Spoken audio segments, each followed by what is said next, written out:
Hello and welcome. I want to open this new series with one of the most disarming stories Jesus ever told, the parable of the Pharisee and the tax collector. It comes to us from the Gospel of Luke, and it reads as follows. He addressed this parable to those who were convinced of their own righteousness and despised everyone else. Two people went up to the temple area to pray. One was a Pharisee, and the other was a tax collector. The Pharisee took up his position and spoke this prayer to himself. O God, I thank you that I am not like the rest of humanity, greedy, dishonest, adulterous, or even like this tax collector. I fast twice a week, and I pay tithes on all I own. But the tax collector stood off at a distance and would not even raise his eyes to heaven, but beat his breast and prayed. O God, be merciful to me, a sinner, I tell you. The latter went home justified, not the former. For everyone who exalts himself will be humbled, and the one who humbles himself will be exalted.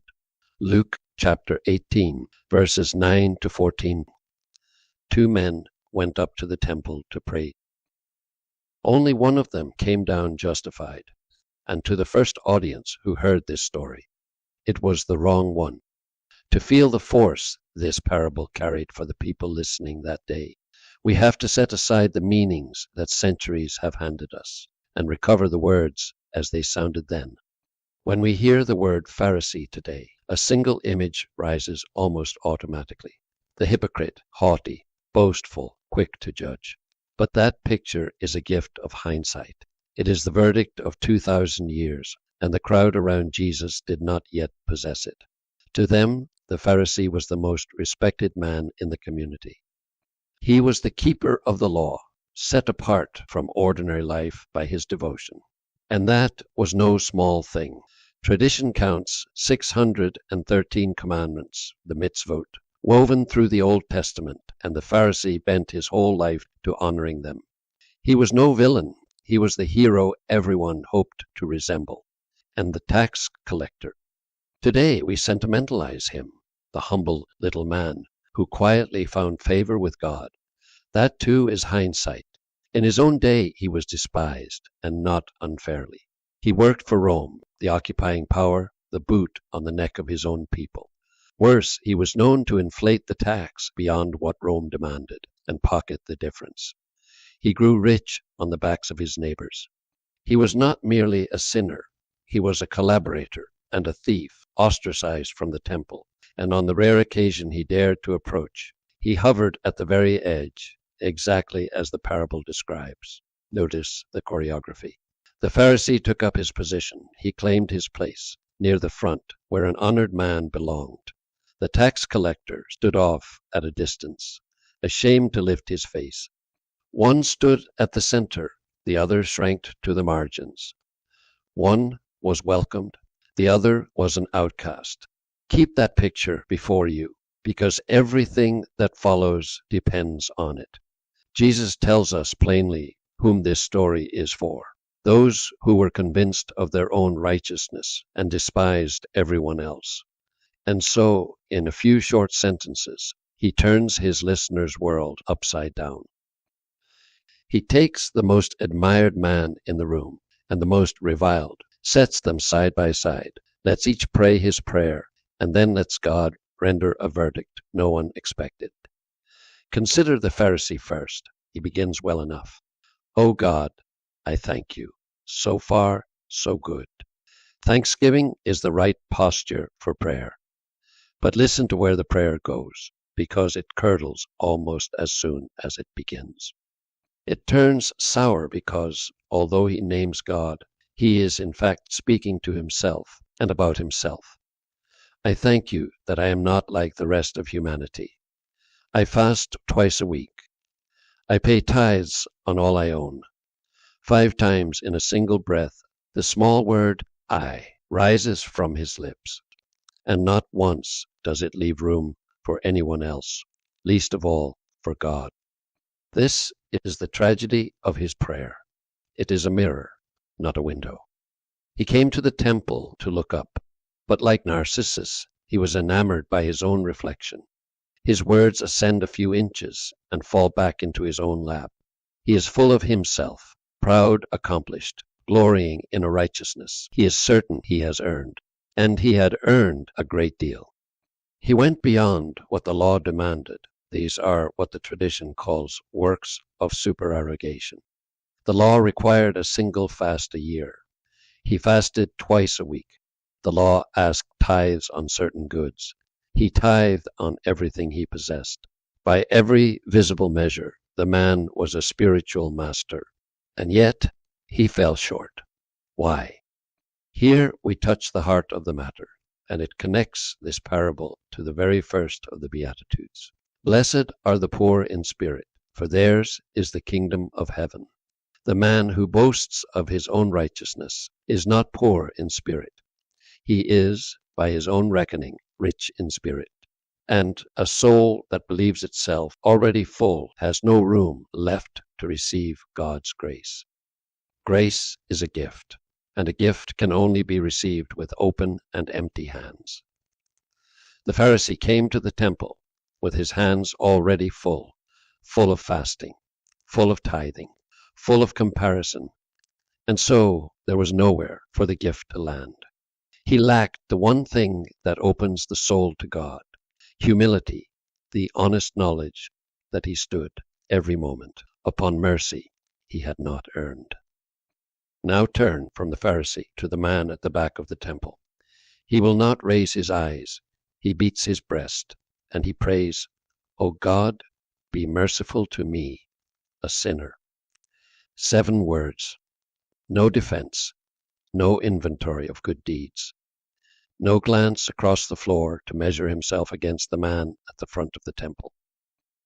He brings nothing but the truth and a plea, and the truth is that he is an unworthy sinner, and he knows it. That knowledge is his treasure.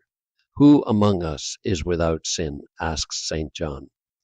And the one who claims to be, he says, is a liar. Sin is the common ground beneath every soul that has ever entered a temple or a church. The difference between the two men is not that one had sinned and the other had not. The difference is that one knew it and one did not. Oscar Wilde once observed that the only difference between saints and sinners is that every saint has a past and every sinner has a future. There is real gospel in that line. The saint and the sinner are not two different species of person. They are the same soul caught at 2 different hours, and the door between those hours is always open. Think of St. Paul, who in his former life had been a Pharisee, zealous, learned, ferociously certain. He never hid the wreckage of his past. He named it, and named himself the least of the apostles, unworthy of the call. Paul is, in a sense, both men in this parable at once. The Pharisee he had been, and the broken-hearted penitent he became. His life is the proof that no one is permanently defined by his past, or sealed inside his worst mistakes. The tax collector had a shameful history and confessed it, and for that he has become, across 20 centuries, a symbol of hope. Listen to the verdict of the Lord. I tell you that this man went home justified, not the other. This parable hands us a new pair of eyes for looking at worship itself. Both men were in the temple. Both went up to pray. Yet the Pharisee, standing front and center with a heart clouded by self-regard, was further from God than the trembling man at the door. Proximity to the altar is not proximity to God. So we are forced to ask, what is worship really? When we hear the word, we think of church, of services, hymns, set hours, prescribed postures. But worship is far larger than the time we spend in a pew. Worship is the shape of a life lived in keeping with the will of God. Everything we do, when it is done in the right spirit and in the right way, becomes an act of worship. There is an old story told about Dante, the poet of the Divine Comedy. During a church service, he fell so deeply into meditation that he forgot to kneel at the appointed moment. His critics, delighted to catch him, demanded that the bishop punish him for sacrilege. Dante answered them simply. If his accusers had kept their minds on God as he had kept his, they would never have noticed his posture at all. Dante got it right, and his accusers were Pharisees in miniature, counting the bending of a knee while missing the bending of the heart. True worship is not a performance stage to be seen, as Jesus warns again and again. True worship is a matter of the heart. St. Paul wrestled with this very question in the early church, when Gentile Christians, who took no part in the temple sacrifices, worried that their worship was somehow less. Paul reassured them, what matters is not the where or the details of the ritual, but the offering of the self. Offer your bodies as a living sacrifice, holy and pleasing to God, and that, he says, is your true and proper worship. Romans 12:1. Your bodies, he told them, is a temple of the Holy Spirit. So, just as you worship publicly in church, worship God with the whole of your week by the way you live, and above all, by the way you treat one another, at work and at home, in the classroom and on the playground, in the gym and around the table. That is the worship God receives with joy.